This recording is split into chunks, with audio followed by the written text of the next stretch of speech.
Hi, my name is Mr. Payton. Welcome back to my series on communication skills. Today we're going to focus on speaking. Speaking involves quite a few things. For some of us, speaking is terrifying, especially in front of our peers or in front of any type of group. I want to look at speaking in a couple of different ways. First, let's talk about our eye contact. Now, when you're one-on-one, as best as possible, you want to try to make eye contact with the other person's eyes if possible. If that's a little uncomfortable for you, then you want to try to keep your eyes somewhere around their face or in that vicinity. Obviously, you don't want to be looking anywhere inappropriate, especially if we're dealing with adults and dealing with some of these very, shall we say, delicate interactions with people. You always want to look at people with a level of respect, and that means your eyes are in the appropriate places. Also, we can talk about posture. If you're sitting down, you should be sitting up straight, possibly even leaning in to show that you're interested in what the other person is saying. If you're standing, you definitely want to have shoulders back, standing up straight, and making sure that you're presenting yourself in a manner that means that what you have to say is valuable. And then finally, voice. And that's where we're going to spend most of our time today. Not that the other two areas aren't important, but I think if we have a discussion about voice, we will probably find that this is the area where we can make most improvements, or areas where we probably just weren't aware of. So let's start off with our actual voice quality. The first thing about our voices is that we need to understand the rate at which we talk. You know, depending on where we are, you could be talking really, really fast because you're trying to get some information out, you want everybody to hear everything, and you're running out of time. There are other times when you're talking fairly medium because you want what is being said to be heard.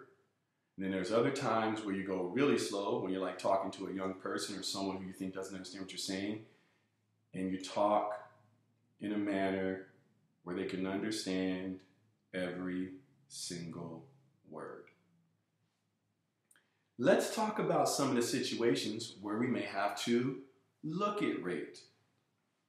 There are times when we're going to be casual, there are times when we're going to be professional, and then there are times when we need to speak with purpose. Casual is exactly what it sounds like, around friends, family. Professional is probably going to be at work, or when you need to go and take care of some business, like going to go talk to a service provider or something like that. And then there's purpose. What I mean by purpose is maybe you need to give your child some direction. Maybe you need to state something very clearly to someone that you feel like hasn't gotten the message. And so those are just some of the situations, and we'll get into those a little more specifically later. Let's come back to voice quality. So we've talked about rate. The next thing we want to talk about is volume. Now, if we're in a library, or if we're trying to tell our friends something, we don't want everybody to hear it, we might use a quiet voice like this. Or we may use the voice that I was using to start this video and to communicate with you as I'm trying to share content. Other times, we need to step it up and make sure that we are heard in a manner that people in the back and in the front can hear us. Oftentimes, our volume changes as our emotions change.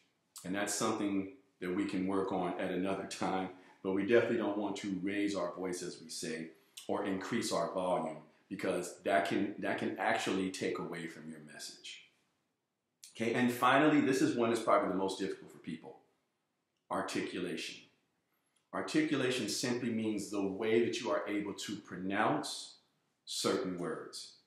For some of us, words are really difficult to say, and a lot of times all it takes is that if we slow down and use words that we know. There's no need to try to impress people with big words or words that you haven't used very often. All that's going to do is make you come across as if you're not really clear about what you're trying to say. So there's no need to impress or use words that you don't normally use. In this case, keep it clear, keep it simple, and I think that'll serve you well in this area of articulation, which is, again, how we pronounce our words. So let's look at some situations. All right? So if I'm in a casual situation, I'm just hanging with my boys, you know, it may be something like, man, did you see that game last time? That dude was dunking all over everybody. You know what I mean? I just, you know, I don't think anybody can guard him. I think he's the best player in the league. Ja Morant is unstoppable. Now, if you listen to how I spoke, let's start and go in order. So what was my rate? Pretty fast. Okay, volume was kind of high. but my articulation was mumbled. I was putting words together. I said things like, yeah, I mean, instead of saying, do you know what I mean? That's how we talk around our friends. You don't have to worry about that because your friends understand that you're just communicating something, you're probably having a good time, no worries. But understand that that's okay in a casual setting. Let's move to a professional setting. When I walk into an office or if I have to do a presentation, I'm going to make sure that my voice is probably in terms of volume and rate going to be medium. Not too fast, not too slow, not too loud, not too quiet. I want to make sure I'm able to be heard. So that speed and that volume are going to be very important. But the articulation is the key here. When you're in a professional setting, again, you want to make sure you are using words that you know and saying those words very clearly. Specifically the endings. We don't want to say running, we want to say running. We don't want to say about to, we want to say about to. Little things like this can make the difference between your presentation being good or bad. And now we go to purpose. I know this is probably the one that's probably not as clear to you. The first thing I think of when I think of purpose is my daughter. I got a 6-year-old. And there are times when I say, come here. I want you to go in your room. I want you to make your bed. And I want you to pick up your toys. Now, if you notice, volume's a little low. I'm talking slower, but I'm still trying to be clear. Maybe not as clear as I am when I'm being professional, but I want to be clear to her because I want her to understand what it is I want her to do. I'm slowing it down because she's young. I'm keeping it low because I don't want her to think that I'm angry. And so all of these things can make a difference in terms of how you communicate. So, I have a challenge for you. Get in a room by yourself if you're concerned, or go somewhere where nobody is. And if you want, you can even record it, use your phone. But I want you to just practice introducing yourself. And by that, you say hi or greetings or whatever you want to say, and then state your name. And then I want you to give 3 positive qualities about yourself. 3 things that you're good at. And that's it. Just practice. But I want you to keep in mind the things we talked about. Think about your rate.